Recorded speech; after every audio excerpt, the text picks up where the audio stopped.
Magandang araw mga kaibigan. Bigyan natin ngayon ng reaction opinion itong post ni Joey De Bebre. Isa sa mga sinusundan ko na DDS vlogger. Mukhang may hindi sila pagkakaunawaan ni Banat Bay. Isa ring DDS na maraming followers.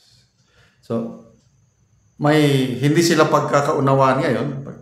Sana maayos na ito kagad para sa yung pagkakaisa ng mga DDS, di ba? Ito, post ni Joey De Bebre. Kung ayaw mo kay Amy, di si Amy ang banatan mo. So bakit content ko ang napili mo? Ito, isinare ni Joey De Bebre ang post. Parang Banat Bay 2.0. Sabi niya, Joey De Bebre, relax lang, di kita binabanatan. Natawa lang ako kay BP, napaka-prank kanya. Totoo naman, wala siyang naambag. Meaning si Senator Amy. More on optics lang siya at personal ang pagpunta niya at wala siyang magawa para maibalik si Tatay D. Masyado lang talaga siyang bida-bida at pag napauwi na si Tatay D, ipagmamalaki pa niyan na siya ay nakatulong. I'm not against you, Joey. I'm against Amy. Kaya relax lang. Okay, so maganda at nagpaliwanag si Banat Bay. Kaya lang medyo hindi pa rin magandang dating kay Joey. Sabi ni Joey, Banat Bay, di kita binabanatan? Question mark. Huwag tayong tanga-tangahan. I am put in a derogatory light here. Relax mo, mukha mo. Yun na. So, again, isa tayong to me, tingin ko, isa tayong malaking political family na ang tatay natin si Tatay Digong, tayo, vloggers man o followers, viewers, iisang pamilya tayo na sana maiwasan yung ganito. Pagtatawanan tayo ng ibang kampo. Magbasa lang ako sa mga comments. So, parehas akong saludo sa dalawang ito. Nanonood din ako kay Banat Bay. Ito, sinusundan ko si Joey De Bebre. Comments. Joey De Bebre, nagdagan niya, walang magagawa, pa-cute mo sa akin, Byron. Gusto mo banggaan, I'll give it to you. And then, dinagdagan niya, di na ma-share pero sinare pa din.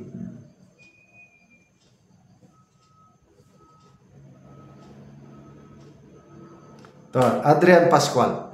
The problem with some is silosa sa newfound fame and influence ng iba. Threatened sila na mababawasan ang kung ano mang meron sila. As if naman, may sino mang may monopoly of love of country, love to the Dutertes at talino. Ay, ito, Ben Bora, a house divided by itself cannot stand. Yun nga. So, sa tingin ko lang opinion ko lang ito, ang pinagmulan ng hindi pagkakaunawan is si Senator Amy. Lumalabas na hindi maganda kay Banat Bay itong ginagawa ni Senator Amy. Kaya parang nagamit niya ang content ni Joey De Bebre para banatan si Senator Amy. Anyway, talagang marami ang hindi nakakaunawa talaga kay Senator Amy. Kaya bago siya endorse ni BP Sara, marami nang galit sa kanya. Mga DDS, never again to Marcos. Ako, ganyan ako wala na talaga. Wala nang amor sa akin si Senator Amy. Although nung una is talagang kasi Marcos siya eh. Kaya lang lately, parang wala na. Dahil sa nangyari, yung ginawa nila kay PRRD. Grabe. So, never again. Huwag na tayong magpabudol. So, wala na. Lalo na nung simulan ni Senator Amy yung investigation niya, ang tingin ko nung una, para lang makakuha ng boto. Ganon ang tingin ko nung una. Kaya lang, nagbago ang lahat nung bigla siyang endorse ni BP Sara. Yung itim, naman yung advertisement na itim, in thy trust, Amy Marcos, mga ganon. So, nung endorse siya ni BP Sara, endorse din niya si Camille, nakita ko yung bigger picture.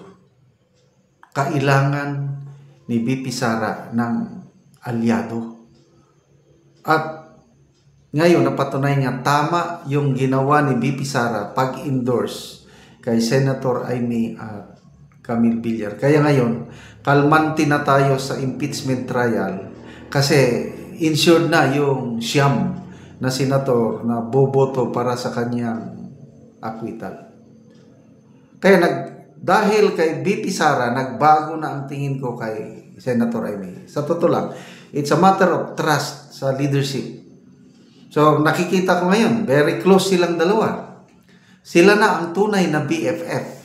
Si PBBM na nag-self-appoint sa sarili niya nung una, 2 years ago, na I am designating myself as your forever BFF. Wala na yun. Salita lang yun. Ang nakikita kong BFF ngayon, Sara and Amy. Kaya magkasama sila palagi ngayon. So, ito na kung anong nakikita rin ng iba na parang wala pa rin sinseridad si Senator Amy sa ginagawa niya. Kanya-kanya na tayong pananaw. Kung ako, ang inyong tatanungin is, marunong naman si BP Sara kumilatis ng tao. So, ngayon, dahil kasama niya si Senator Amy, ibig sabihin, nagtitiwala si BP Sara kay Senator Amy. At dahil sa pagtitiwala ni BP Sara, di ako, follow the leader. Magtiwala na rin ako. Kalimutan ko na lang yung perception ko tungkol kay Senator Amy. At dito naman sana hindi na magtagal ito. Sana magkasundo si Joey De Bibri at Banat Bay. Salamat mga kaibigan sa inyong pagsubaybay sa ating channel. Nakakatulong kayo ng malaki sa Tribong Talandig ng Bukidnon. Ang ating sweldo po sa channel na ito is pantulong natin sa tribo. Sa ngayon, namimigay tayo ng mga yero at pako para magkaroon ng mas maayos na tahanan, bahay, itong Tribong Talandig. Panoorin nyo ang video na ito. Pod ni angero nga itabang din ni sa mga balay nga daot na din ni sa Sitio Garden.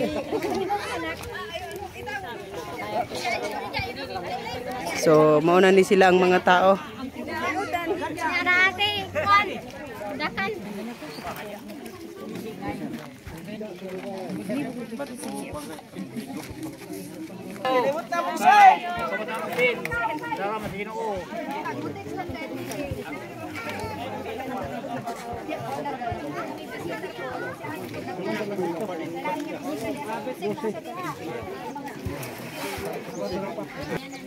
Salamat kay dahil naghatag sa mo.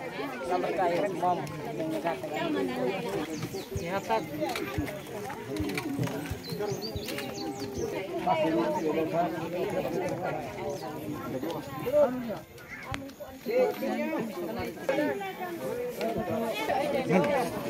Di ko na lupis.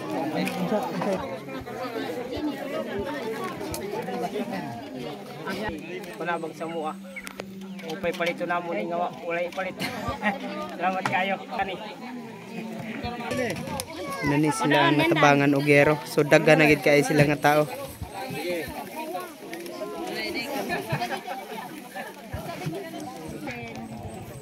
Siya naman di aray, urak man di siya naman di suko. Salamat sa gyatan.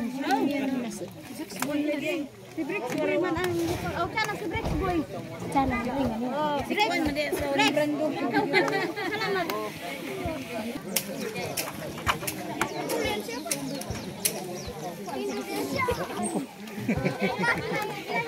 Salamat yun kayo. Ay, ginabangan mi.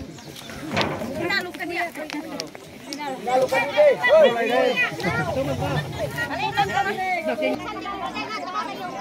Salamat yun kayo mga. Salamat kayo kay ginabangan mi. Dili mi makatawad og dili kamo ang naghatag. Ug mo na to dagan salamat.